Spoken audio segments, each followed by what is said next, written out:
Winston, Amanda, thanks so much for joining us today. We're here to talk about Galxy and the unique value proposition that it offers to fans and what we're doing in streaming. So I'll just take a minute for everyone who doesn't know everybody at the table. I'm Tom Edfin, the CEO and founder of Invincible and Galxy. I'm joined here with Winston Wu. He's our Chief Operating Officer. I have Mike Nagle over here from Ashling Digital and Amanda Sokol with Panda Investments. So why don't you kick off and just tell us a little bit about yourself? Sure. So I am Amanda Sokol. I started in real estate and I kind of switched my career into real estate investments and business startups. So basically I raise capital for startup companies or anybody who wants to build an apartment building or anything that has to do with real estate. Great. Thanks so much. Mike? Go ahead, Winston. No way, Mike. I'm Mike Nagle, founder and CEO of Ashling Digital, celebrating our 10th anniversary this year of helping streaming fast channels and AVOD content find viewers and find platforms to distribute them. Awesome. I'm Winston. I'm the Chief Operating Officer of Invincible. I cover all of the operations across broadcast and streaming. Used to be an ex-banker for 8 years, doing mergers and acquisitions and capital raising. I'm from Singapore, so shout out to all the Singaporeans out there. Thanks, guys. So I'm going to assume, just to kind of level set the conversation, that everybody is, the audience and present company included, is pretty familiar with streaming and streaming services. So I'm just going to focus on what we're kind of doing at Galxy that makes us really unique. And kind of the unique value proposition that we offer to fans and how we kind of engage with them and the opportunity that presents itself. So, when the AVOD boom kind of hit, and Mike and you mentioned earlier about, COVID, right? So AVOD blew up. Everyone's like, oh, you have to fast channel. We very much were like, okay, this is something that we should probably be getting into. The AVOD market is, it's really kind of hit a level of maturity where the finances make sense. So we were kind of jumping in, feet first rather.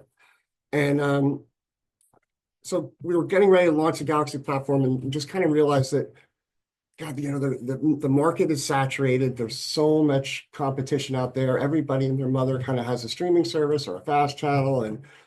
And I was like, what are we doing that's really offering something unique to viewers and the fans? And what are we doing that's different other than just kind of putting a different name and look on the same kind of thing? And so we kind of hit the pause button and just sat back and we're like, okay, how do we make streaming better, right? How do we not take TV and the cable model and just put it on computers and smart TVs? How do we kind of really change the dynamic between and the relationship really between fans, our audience, and the platform that they're on, right? And so obviously there's that old adage, content is king, which it is, right? Because nobody cares where the Super Bowl plays, they just want to watch the Super Bowl. But at the end of the day, what's going to drive people in, right? So we did some focus groups and we did some A/B testing, and we discovered that, and this is going to come as no surprise, content is the #1 driver of people to new streaming platforms. You want to watch Game of Thrones, you're going to HBO Max, and you're going to be there every Sunday to watch your episode, right? And right now it's White Lotus. So how do we combat that? We don't have White Lotus, we don't have the Super Bowl.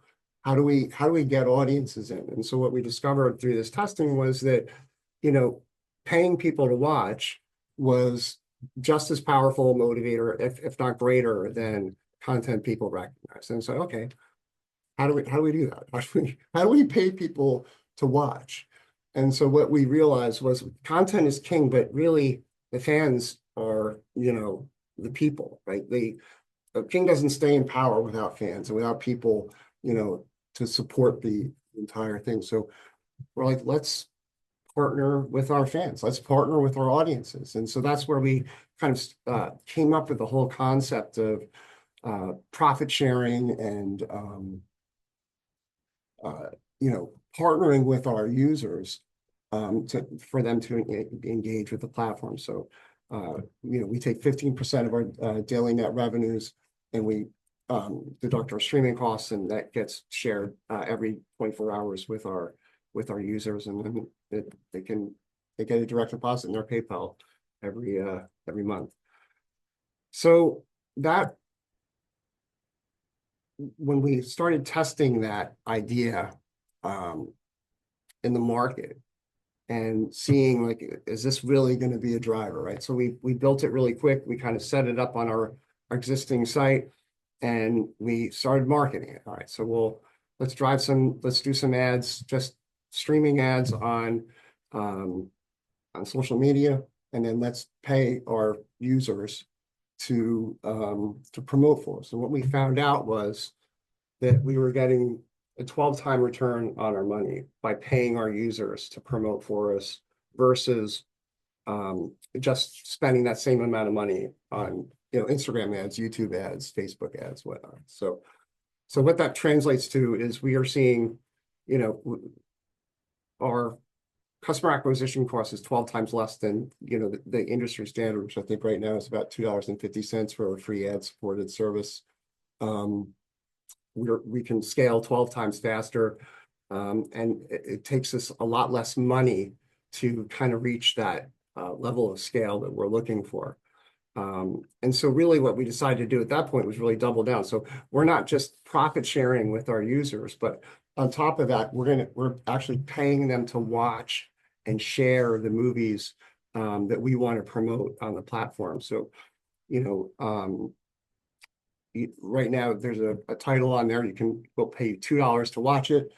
And then when you're done watching the title, you can, we'll pay you $1 to rate it and review it, $1 to tweet it, $1 to share it on Facebook with your friends, $1 to email it.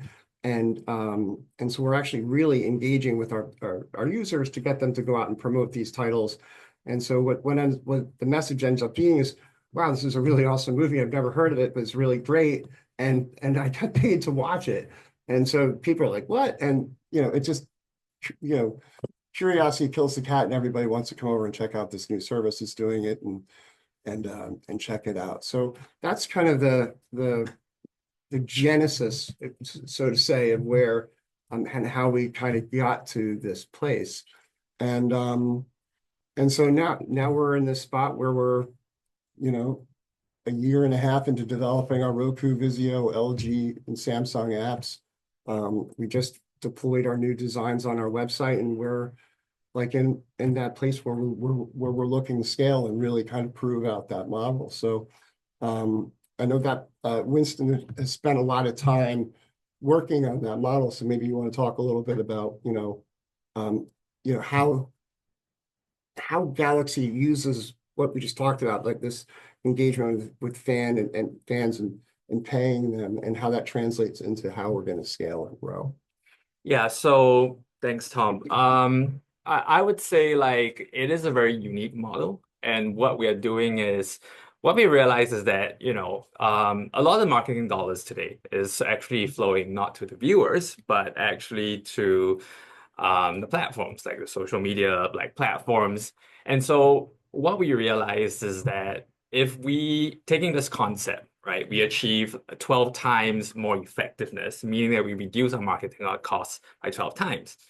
And what we are planning to do here is to take that savings and go deploy that back to our viewers and give them back as they stay and as they watch with us, right? So a lot of the times, the model works because a lot of times in the streaming world today, right, marketing costs exceed initial investment, right? And so the cost to acquire a customer is spread out over a certain period of time.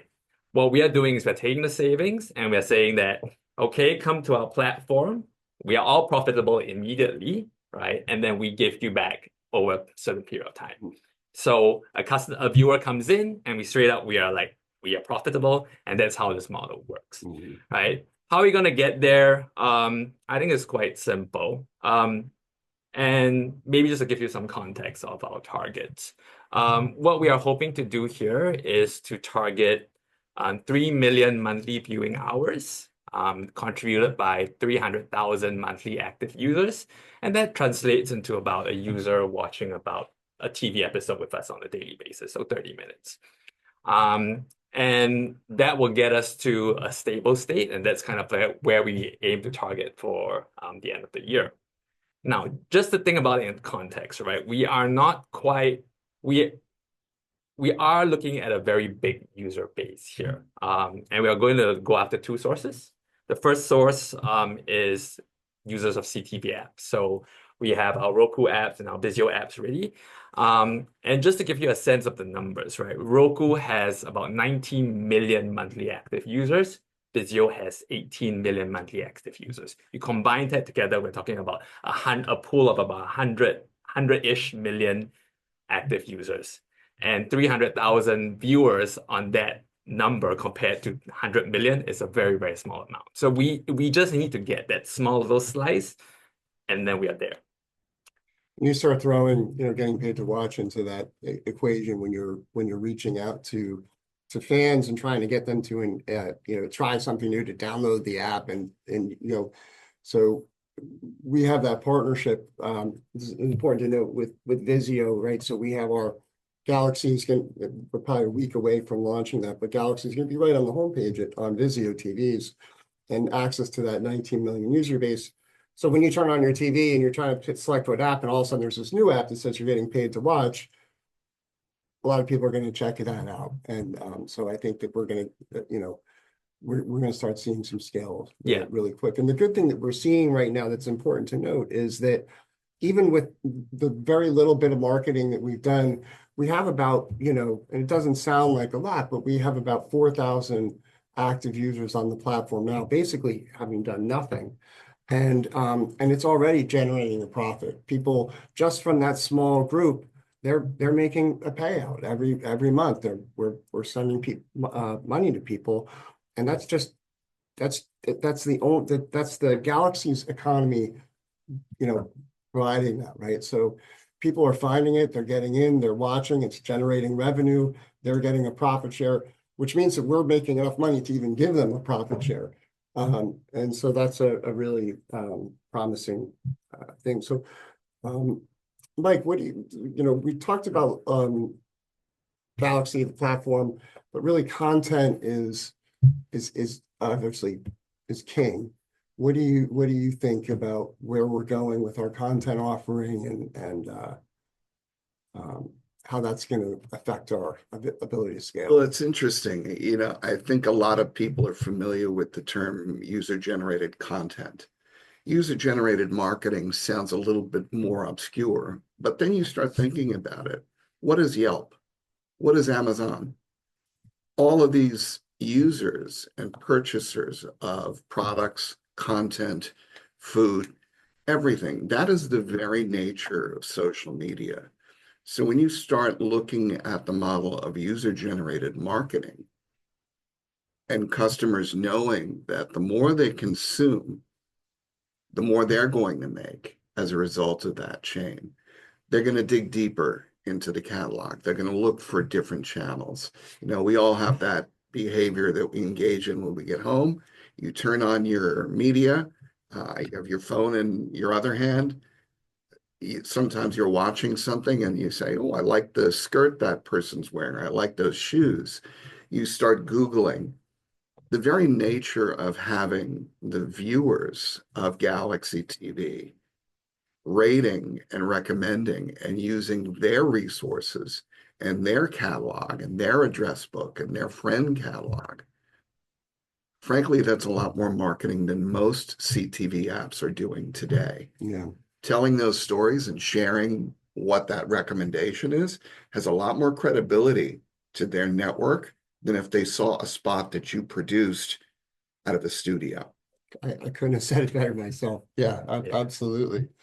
And I think it's important to note that, on the content side, we've been in the content distribution business for 25 years. So we have, a catalog of over 8,000 titles that we actively distribute to services like Amazon and Netflix and Pluto TV and Tubi and, you know, you name it, we're there, Apple.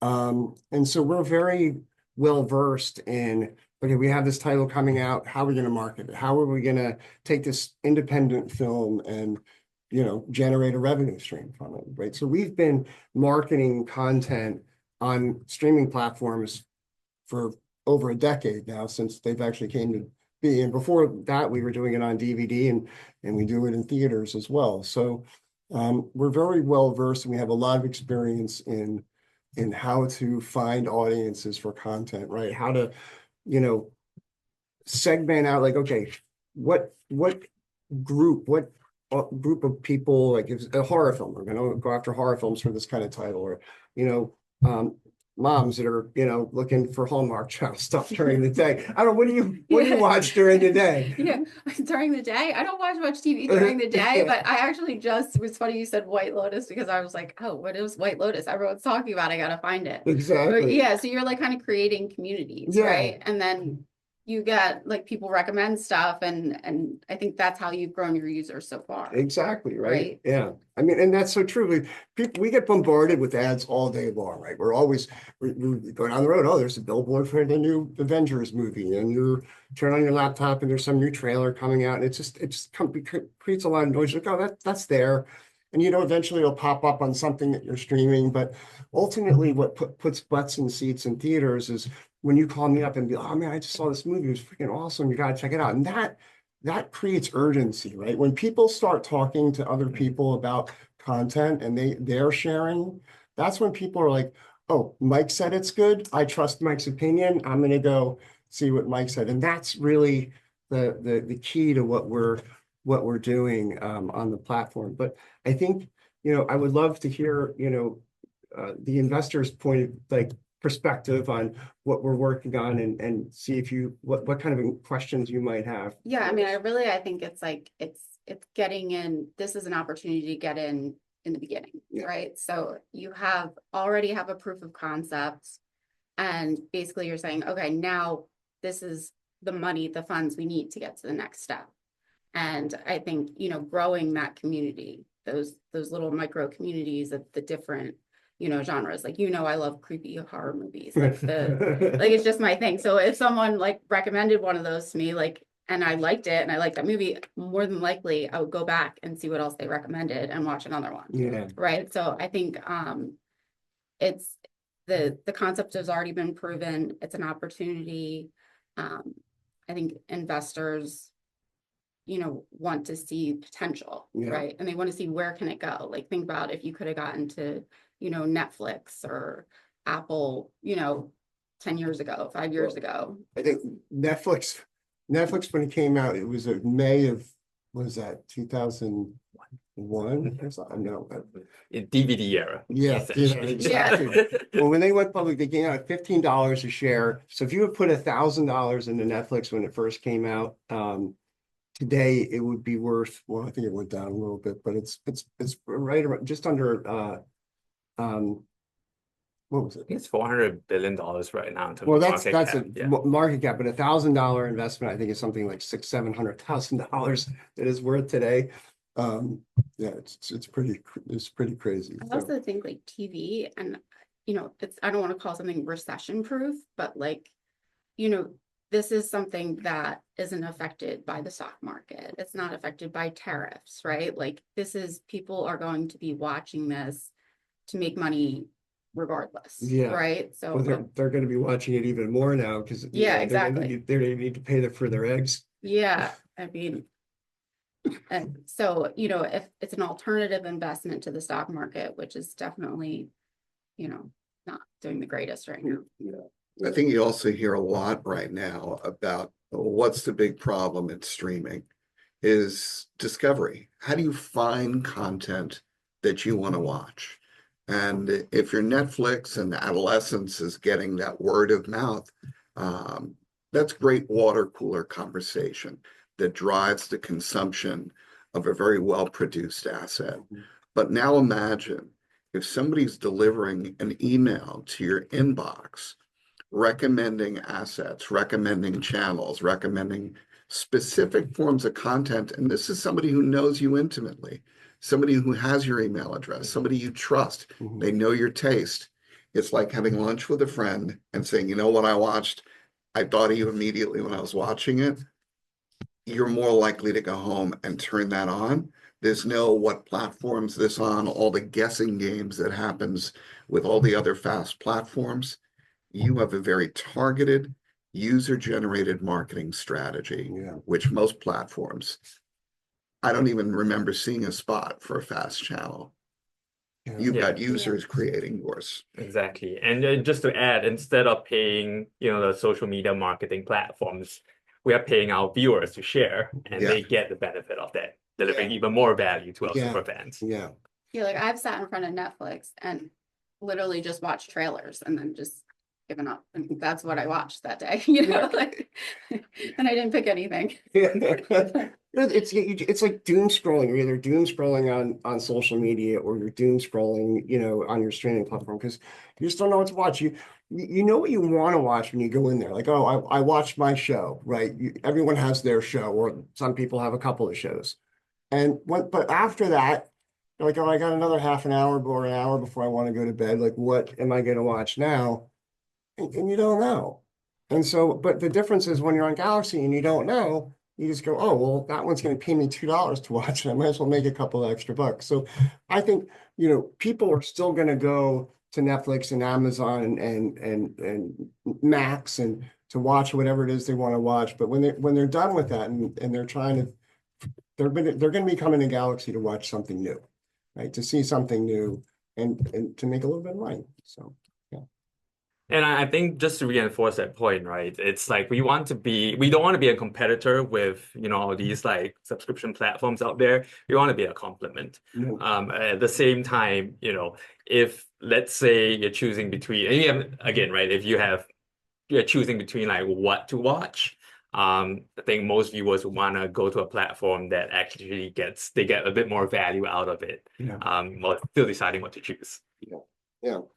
And I think That's also where I think the deal that you have with Vizio and Roku comes in as a major factor in this.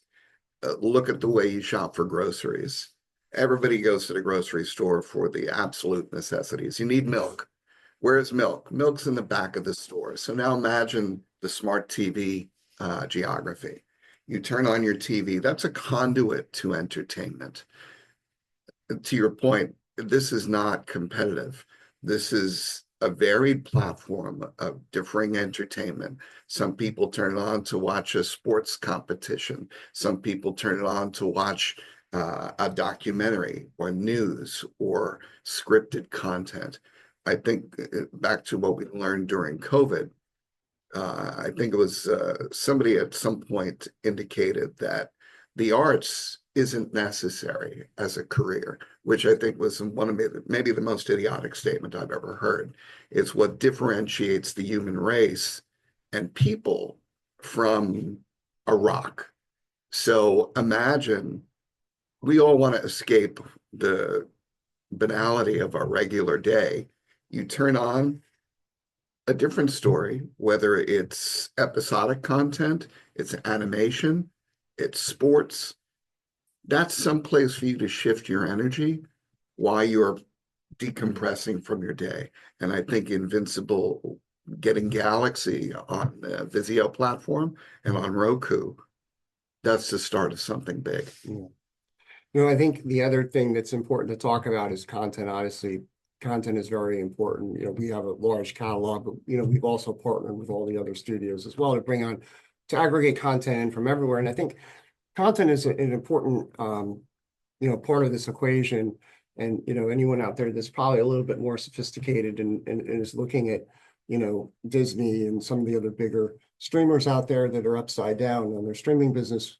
The majority of that, the reason for that is the insane amount of money that they spend on content production. And so when they go out and film the Avengers, that's going on the books for their streaming platform. And that turns it all upside down.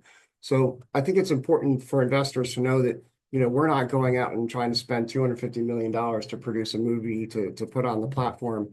we already have a license to over 100,000 titles from multiple content partners that, have already been paid for, right? They're either through direct deals or revenue share or whatever. So we don't have this huge burden of needing massive amounts of dollars to produce new content. I mean, eventually, as we scale, we can budget for that. That's something that we're going to work towards. But as we're coming out the gates, we have more content than we'll ever need to keep audiences interested. And so we're not going to be driving these huge amounts of, we're not going to need huge investment dollars for content. And what I like about that catalog, Tom, is it's varied. You're not over invested in one area. You're investing in your own catalog across different strategies, film, episodic, sports, with the partners that you bring on for Galxy, partner channels, partner catalogs. There's no one area that you're focusing on. Yeah. And the key to content is, you mentioned, I got 30 minutes before I want to fall asleep. I don't want to spend that 30 minutes navigating through JPEGs. I start with 2 hours. Then pretty much I'm down to 1 hour and 15 minutes because I died of natural causes navigating through pictures Yeah. that in no way, shape, or form help me make a watching decision. Yeah. But here you have your audience making those recommendations to their friends, their family, their social network, and saying, watch this on Galxy. It eliminates that navigation issue. It eliminates the discovery issue. You have an algorithm too, right? So like if you really enjoyed one movie, it'll make other suggestions. Yeah, we do. It's and we're looking to make it even more intuitive using AI tools and things along along that nature. So yeah, there is algorithms that like say, oh, if you watch this, you might like this. And but one of the other cool things that we're doing, again, just kind of bringing it back to how we engage with the audience and how we kind of change that dynamic is one of the things that we're looking to do in the future. I mean, we have what we're doing now, but we're really thinking about, okay, how do we double down on this? What are some of the next steps of things that we're going to innovate around? And one of the things is the idea that, why can't our users kind of curate lists? Why can't they say, like, this needs to go up there or this needs to go up there? So one of the things we're going to start doing is having lists and, recommended by you, right? So the ability for our users to go in and create recommendations and curate lists and for content will start showing up that way. Really giving our users like the ability to kind of create this ecosystem themselves instead of just relying on us and our editorial team to be like, oh, I think you're going to like this, or this studio is paying us to put this up here, so we're going to put that right up there. But what about the fans? What about our users? What do they want to see? How do they want to see this platform kind of evolve? And so these are some of the other things that we're working towards in the future. I think you'll end up too with like influencer type, right? Like Yeah. in the community, like it'll be somebody who pushes things. And we're already seeing that. Like if you go to Galxy now, just a few weeks ago, we just implemented the top 10 users. So you have your top 10 titles, but who are our top 10 users? Who are our top 10 streamers? And it's not just about, how much they stream, but it's more about how they engage, right? So that algorithm that we're tracking, the amount of times they write a review, the quality of their review, the feedback that comes back on that review, the likes and stuff from the community, how much they share, like outside, because we obviously, because we're paying people to share, we track all of that. And so it's really about, celebrating the users and the fans and like, okay, you're scrolling down like, oh, our top 10 movies, but here are our top 10 fans, our top 10 users. So it's pretty cool. Again, just nobody's thinking about that. Yeah. Yeah. They all want to be famous, right? Yeah, exactly. Exactly. So do you have any other questions for us? Like, what do you think like an investor might want to know when it comes to? I mean, I think really they want to know what is the money being used for, right? Like, where is that initial investment? What is that getting spent on? And then how is that going to grow? How is that going to create more? Yeah. So I think Winston can definitely talk to this, but I mean, one of things that's important that I'll lead in on is, the platform is built. This has been something that we've been building and investing in for, 2 years now or more. And so it's here. And so it's really just about scaling. And Winston spent a lot of time modeling what that looks like. So for every dollar we put into marketing, how that translates into revenue and growth for the company. So Yeah, I can't go too much into the details here, but at the high level, what we're raising funds for will go into three big buckets. The first is for marketing. So we kind of have the rocket available already. So we just need a fuel to launch.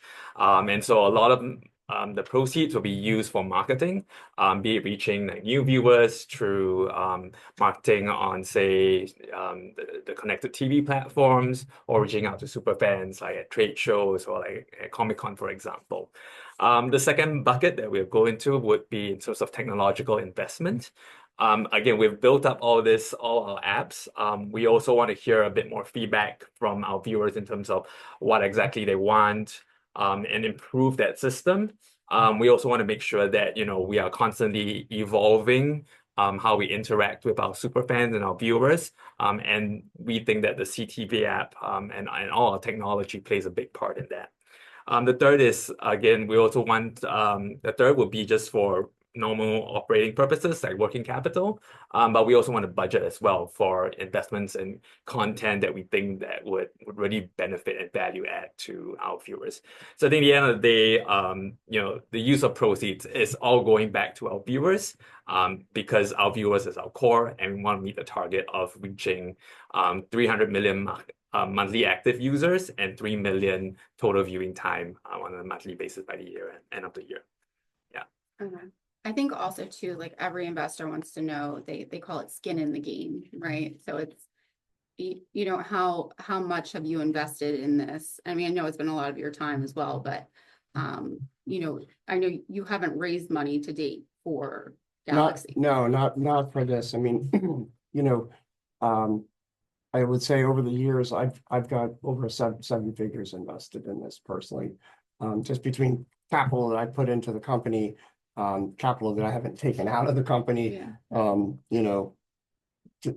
ramen noodles, not to. But you've paid to have the technology built. Yes, Yeah.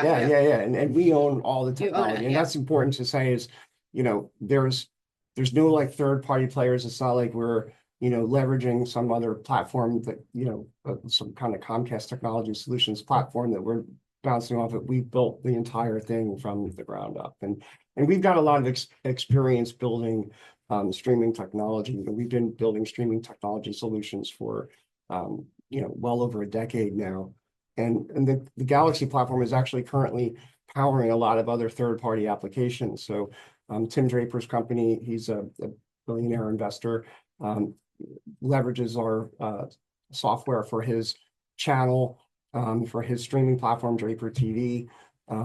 We partnered with a group called ADN, and we're powering hundreds of televisions and waiting rooms in car dealers all across the country, delivering TV in there with custom ad integration. So Galxy is already scaling, and there's in things that are outside of just our direct-to-consumer business. So yeah, it's definitely a powerful platform. Okay, awesome. Yeah, I know there's a lot of value in the technology itself. Yeah. Like just, like you said, leasing it or however you do it to other Yeah. companies as well. Yeah. Why do you think people should invest in Loaded question. It's like asking a mom why their son is great. Yeah. Because he Look at is. Like, that's my kid.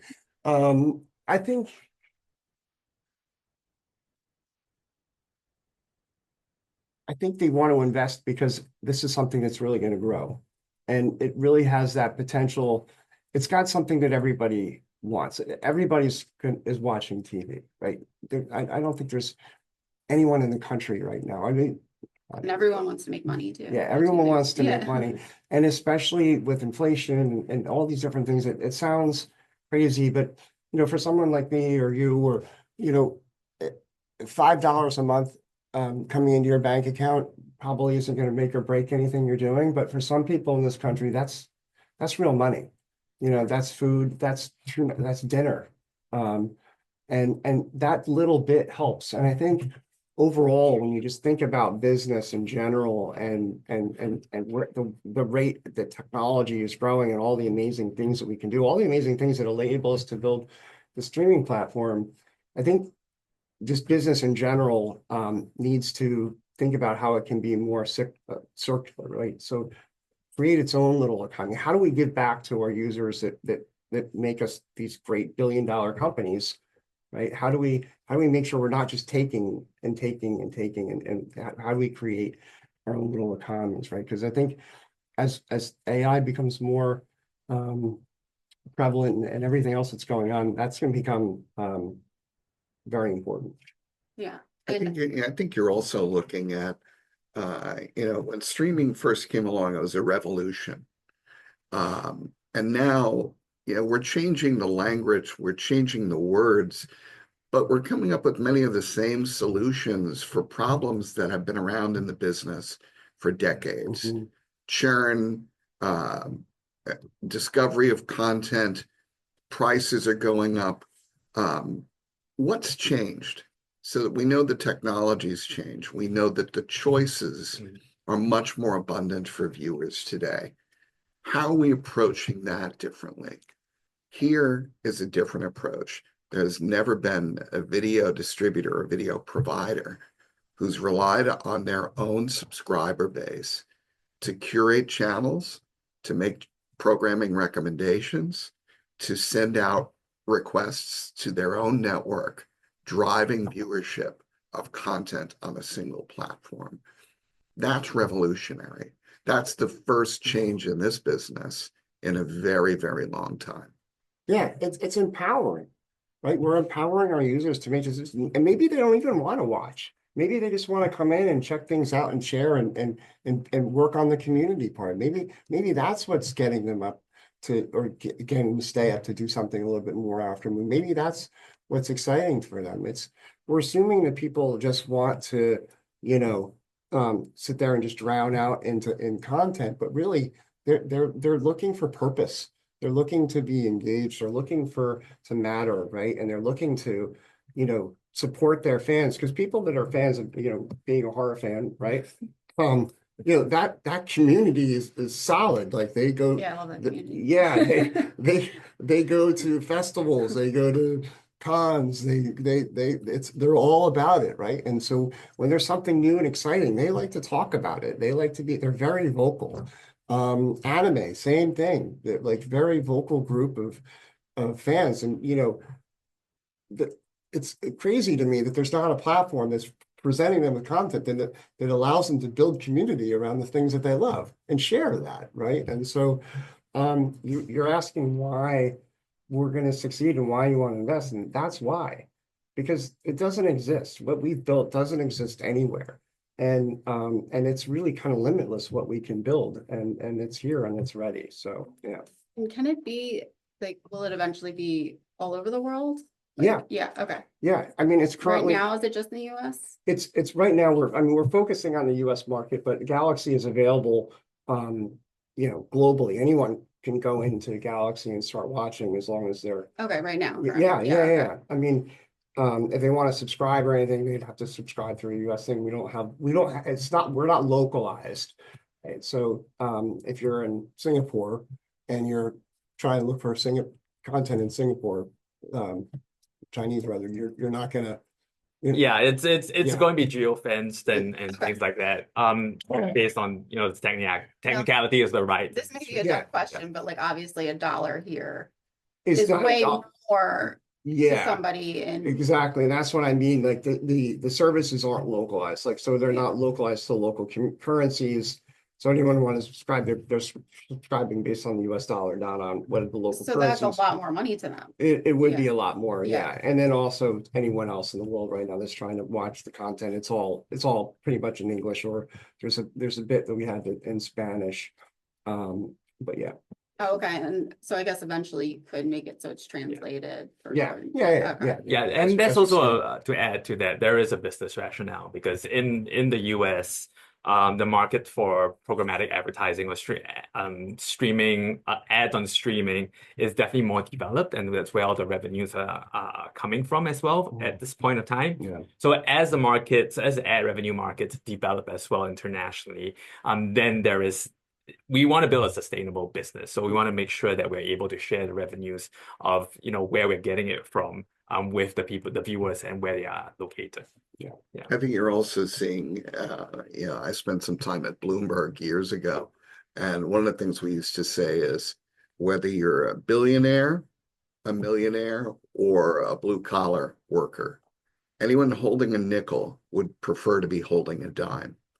And if you want to see price sensitivity, watch the next time a subscription streaming platform raises their price $2 or $3.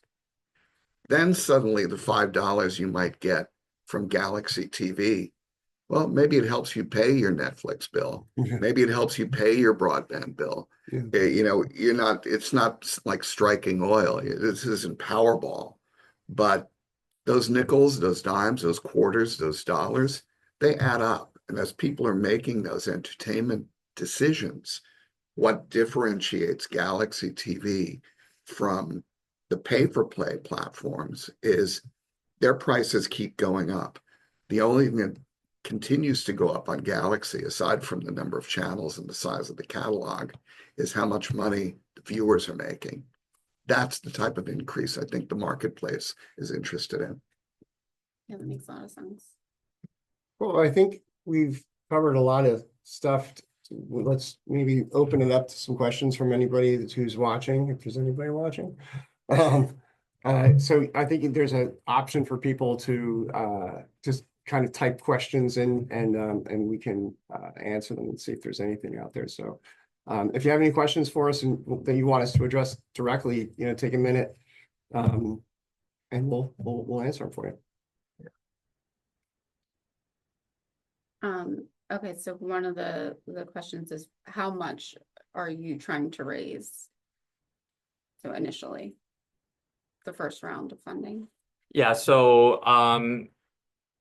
right now, we are looking to raise as much as $5 million. Okay. But for the purposes of WeFunder and all the technical SEC rules, basically, we can raise up to 600,000 ish on WeFunder. Oh, WeFunder. Okay, and Yeah. that's everybody's like first chance to get in is WeFunder. Yeah. Okay. Correct. And if you're the first, we have an early bird deal. We can't go into the specifics here, but an early bird deal allows people to get in at a better price. Okay. And we can link all those with the WeFunder and Yeah. We'll share the link after the call. okay. And while we're waiting for questions to come in, you asked earlier, like, why invest in Galxy? And I think Tom covered really a very good points about how we are being a pioneer and kind of being very different in the streaming industry as it continues to like move forward and take shape. But from a more business standpoint, I think I had 3 points I wanted to cover, which is number one, Galxy is part of Invincible Entertainment, and we built a very sustainable business. So we have engines of growth, which is Galxy, but we also have another engine that is currently powering our business, which is our existing content distribution businesses, our broadcast business, and all of this has been used to fund our investment in Galxy. So from an investing standpoint, an investor is not coming in to a company that is untried and untested. It is flying, it's in the air. And we are looking to power our next engine of growth. So that's a really good point. Like whether we raise, $5 today or $5 million through this raise, we're not going anywhere. Like this capital, is really just strictly for scaling. We're still going to grow and follow through with our plans. Even if we're just kind of continuing to bootstrap as we have been, but we're not, we are cash flow positive. We are you know, like Winston said, we have an existing business that's, you know, that's very stable. Yeah, we've optimized all our costs, and we are in a stage where it's given us a lot of discipline to make sure that, you know, we grow in a very sustainable manner. Yeah. The second point I also want to talk about is that, yeah, like investors are not investing in a platform that isn't developed yet. So the Galxy TV apps are already, they're good to go. We are live on Roku. We're in the final stages of QC for Vizio, LG, and Samsung. Right, so the hard work and all the initial, like the most dangerous part has been done already. And that's the app that's like at the bottom when you go Yeah. to the app. Correct. Okay. Like, Exactly. so if you search a Galaxy on Roku, you can go in and take a look. Okay. Our catalog is available. People can start watching and earning. So that's the exciting part. It is already available and it's there. Mhm. So what we are just trying to do is just get it out there, market it, and get viewers So in. right now it's Roku and Vizio. Roku and Vizio, Okay. yeah. And then Roku is live, Vizio, Samsung, and LG are in the final stages of QA. Okay. QC. So those are going very, very live very soon as well. And this is based off of basically because of your relationships that you've had, right, from being in this business for so long. Yeah, yeah, you know, I've built I founded another streaming service before, and so this isn't my first rodeo in launching apps on smart TVs. So yeah. Yeah, we work very, very hard with developers and with you know, the platform providers. I mean, it's kind of like similar to like Apple, where they have very, very stringent development requirements.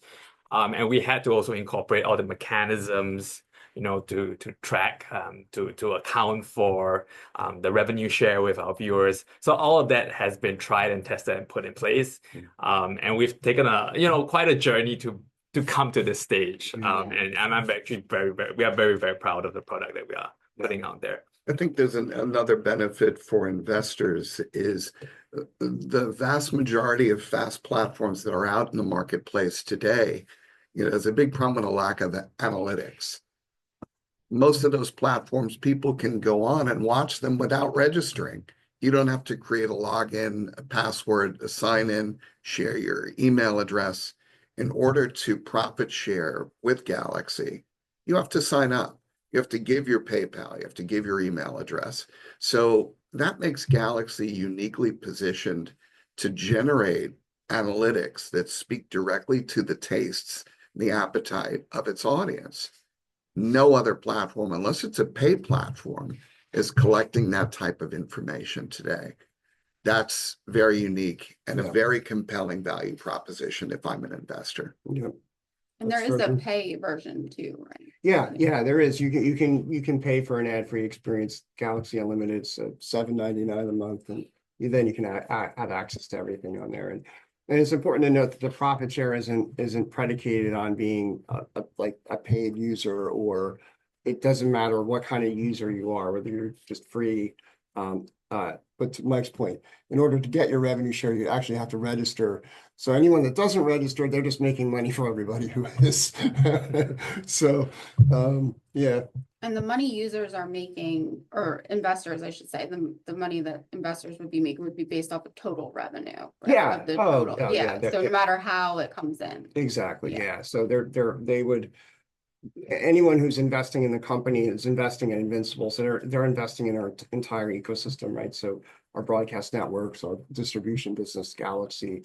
Yeah. So obviously we're talking about Galxy today, and that's really what we're looking to raise capital for, is scale. But you know, we've been growing all the different verticals of the business, you know, and our revenues have been going up year over year. So. Any other questions from the audience here? Yeah, let me see. I think that's an interesting one. Where do you see Galxy in 3 to 5 years' time?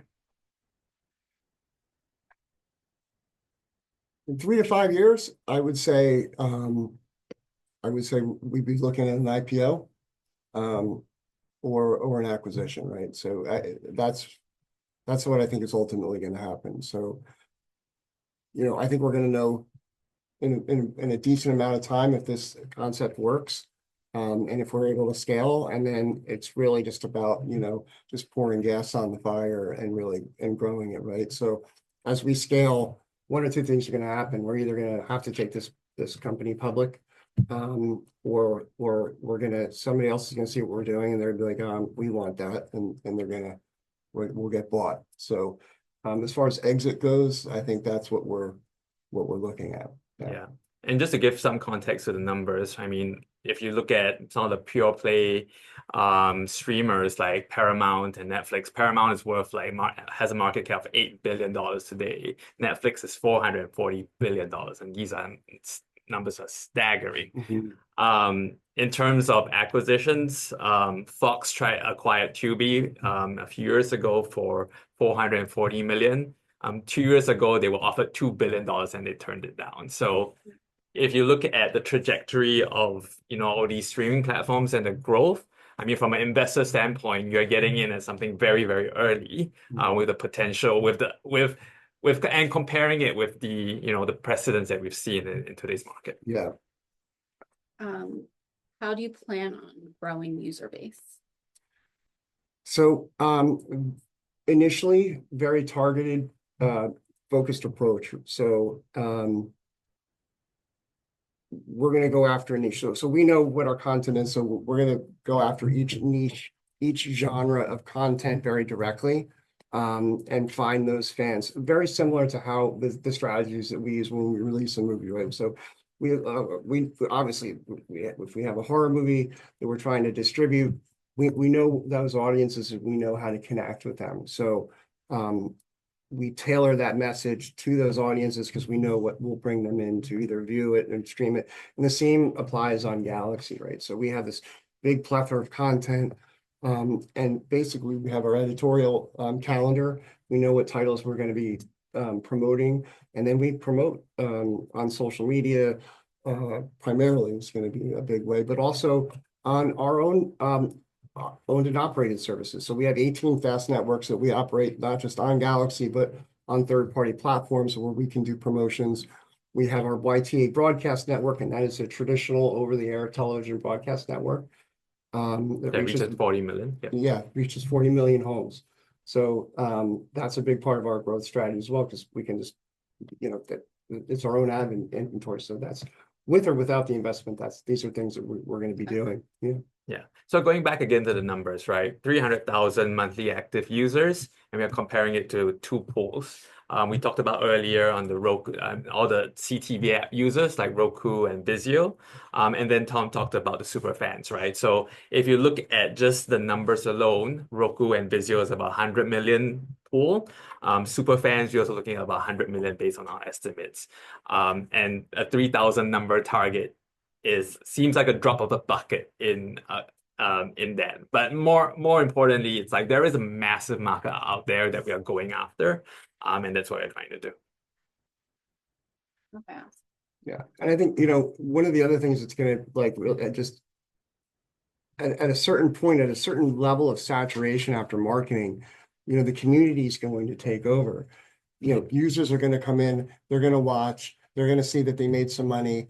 And they're going to, they're literally just going to be, as we've seen from a lot of people in emails that I've gotten from users, are like, "Holy shit, I thought this was a scam. You actually put money in my PayPal." So I think there's going to be getting over that barrier too. People just thinking that it's not real. Because how many times are you on social media and you see something like, "Oh, do this," and Mark Zuckerberg will send you $1,000.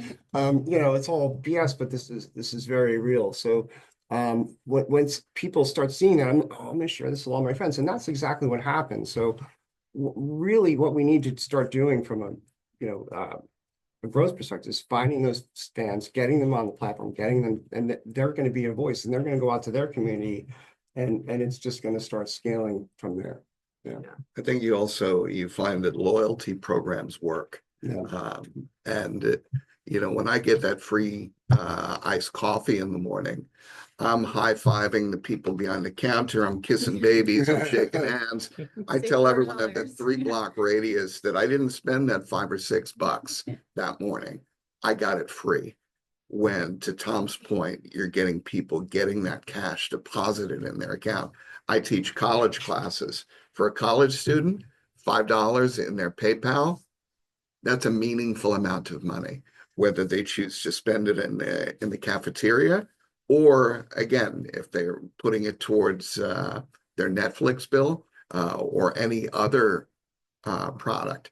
I think that makes Galxy TV an ideal partner for many of the SVOD streamers out there, because instead of just adding fast channels, these are fast pay channels, and the pay goes directly to the consumer, who right now all they can do is really complain what they're already spending on streaming.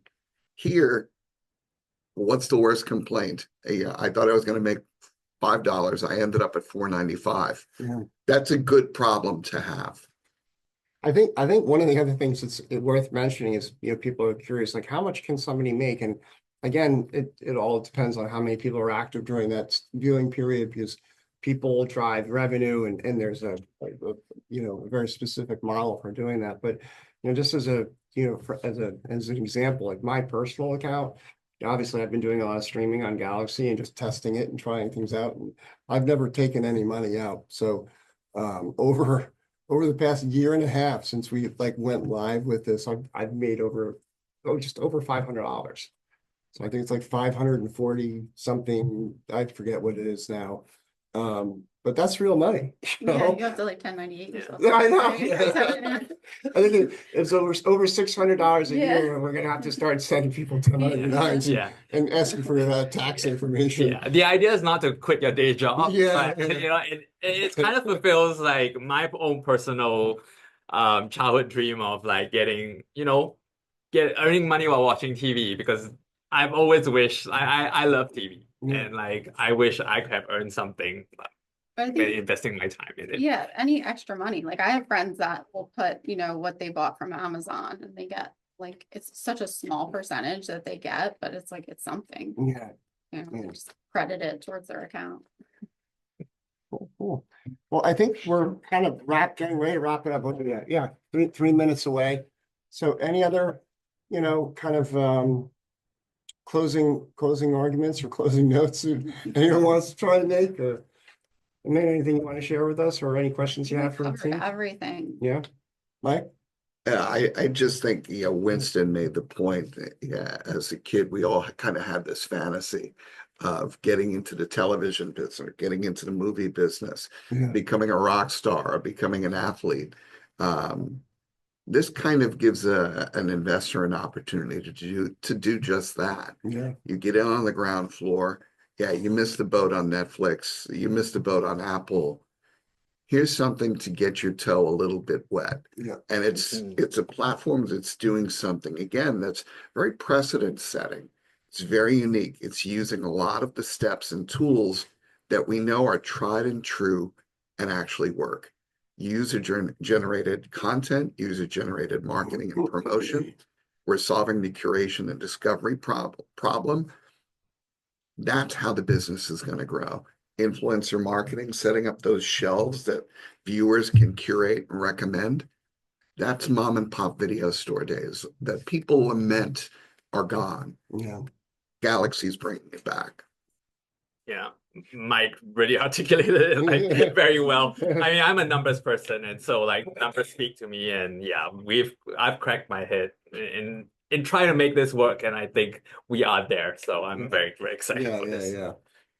Well, thank you, everybody. I really appreciate you joining, and all the viewing audience out there, whoever you may be. Thank you for taking the time to listen to us yammer on about Galxy, and feel free to reach out and ask us any other questions, and we hope to see you soon. Oh yeah, and our WeFunder page is wefunder.com/invincible. Yep. So if you have time and you're interested in for more information.